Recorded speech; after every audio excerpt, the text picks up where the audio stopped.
Once upon a time, there was a child who never knew his parents, and so he was raised by his relatives. But he was in a wealthy home, so it wasn't too bad.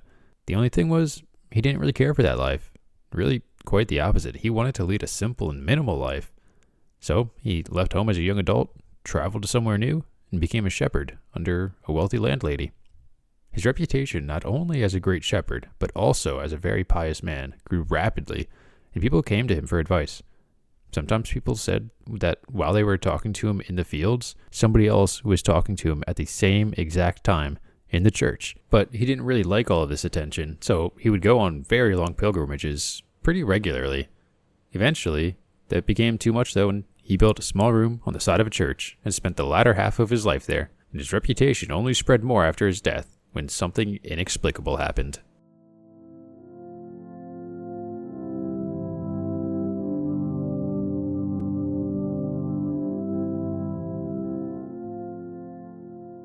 Howdy all, and welcome back to another episode of the Sanctified Podcast, the show where we explore the stories of various saints throughout history, learn about what they did, and how we came to recognize them as saints today. Today, we're going to explore the life of Saint Drogo, a simple shepherd, a devoted pilgrim, a miraculous survivor, and somehow, the coffee patron.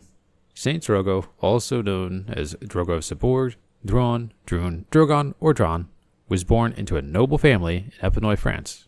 Sadly, his father died before he was born, and his mother died during his birth. So, he was an orphan. His relatives took him in, and they raised him as their son. But when he was 10, they told him the truth. Needless to say, that was a very tough pill to swallow at 10 years old. I don't know how anybody could handle that, and it really impacted his life. When he was about 20, he gave all of his money and resources to those in need. He left behind his estates to the next heirs in line, and he led an ascetic life of poverty and penance. He visited several places in the region as a pilgrim, but eventually he was hired as a shepherd by Elizabeth de la Hare at Sebourg. And Drogo loved that job. It gave him plenty of time for prayer and contemplation, and he was pretty darn good at being a shepherd too. Now, it's not clear if he just picked up on things quickly or if he was taught how to be a shepherd, but he knew how to care for the sheep when they got sick or hurt and help them recover quickly. He also taught others these skills that he knew, so in a way, he was almost an early veterinarian. Even though he held a simple job and didn't really try, or for that matter want, to make a big name for himself, his reputation spread pretty quick in the region. He was known for his charitable kindness and devotion, and people wanted to learn these things from him. Elizabeth herself was very fond of his talents, and she also wanted to learn more from him. But her focus was on how to be more devoted.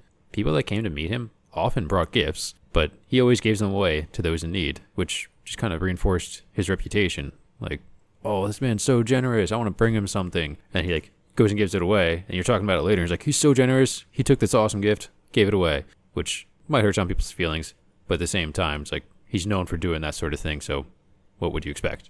But that generosity wasn't all that he was known for.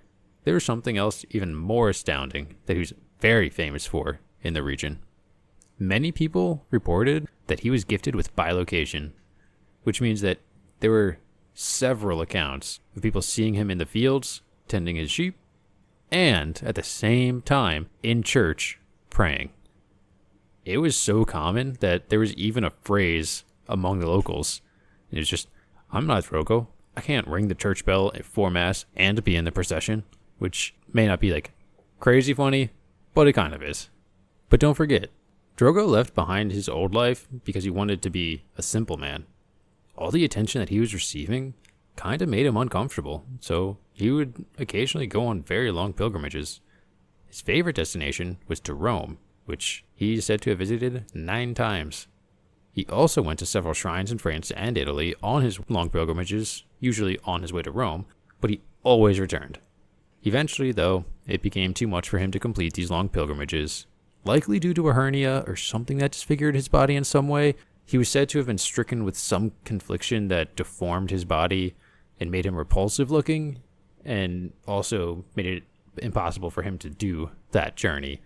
There was a reference that I found that said he had boils all over his body, but I couldn't find too much to back that up. I also found one that said he was born deformed, but again, there wasn't a whole lot to back that up. So what we know is that there's something that caused his body to have a lot of pain and look pretty rough.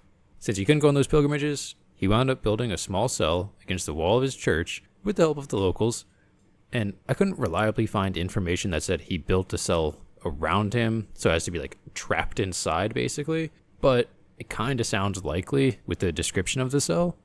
He had one window in the cell facing outward away from the church so that he could receive food and water and offer guidance to anybody who came. And there was another window facing inside the church so he could attend mass and receive communion. There was no reference for him leaving the cell, though maybe he would have had to use the bathroom, maybe he used a bucket, who knows. He lived that cyclical life in his cell for 45 more years. Every day that was his routine, up until the day he died in 1186 at 81 years old. There is a story that at some point while living in that cell, the entire church and cell burned to the ground, but somehow, Drogo, totally untouched and totally fine in his cell. But the miraculous events didn't stop after his death in 1186. After he died, the people of Epinoy wanted to claim the body against the protesting residents of Sebourg, and so they kind of just took it. They loaded his body onto a wagon and started pulling him along the road out of Sebourg. The further they got, though, the wagon became heavier and heavier until it was just simply impossible to move it at all, no matter how hard they tried. So they turned around, and his body was brought back to Sebourg for his final resting place. And today, there's a cross marking the spot where the wagon became too heavy and had to turn around, which is kind of cool. And there's also an annual procession of Saint Drogo's relics in the Church of Saint Martin in Sebourg every Trinity Saturday. Saint Drogo's feast day is April 16th. He's the patron saint of shepherds, those who are ridiculed for their appearance, of fleurs sur l'or, which, sorry if I mispronounced that, baume les mesures, again, sorry if I mispronounced it, and of coffee drinkers. But why coffee drinkers, right? Like, there was no mention of coffee during his life, and to be honest, he likely never even had the beverage and never even knew it existed. Coffee didn't make its way until his region of France until like a few centuries after his death. So, what's the connection? To be honest, nobody actually knows. But we do have records from 1860 in a Belgian almanac that showed Mons, a town just across the border from Sebourg, was already using Drogo as a patron of the coffeehouse keepers. Now, there are a couple of theories as to why this began. The first has to do with the survival of the fire that destroyed his church and cell but left him unharmed, and the parallel is drawn to how you roast coffee beans to show their true potential. Personally, I think that one's a little less likely. Another theory is that while he was living his life of solitude, he only drank warm water, perhaps infused with barley sometimes, for sustenance, and that was equated to coffee enjoyers. The last one, and I think the most fun, and I would kind of like if this is the case, is that the energizing effect of coffee make people feel like they can bilocate like Saint Drogo did. Whatever the actual reason is, we may never know. We probably will never know. But there certainly are an abundance of Drogo-inspired coffee shops and roasts nowadays. So if you ever feel like having a Saint coffee, just look up Saint Drogo coffee. I'm sure you'll find something fun. If you have any questions, please let me know, and I'll do my best to answer them. So what are your thoughts on Saint Drogo? What about the origins of how he became the patron saint of coffee drinkers? I hope you found the story interesting, and I look forward to learning your thoughts. Thanks for listening.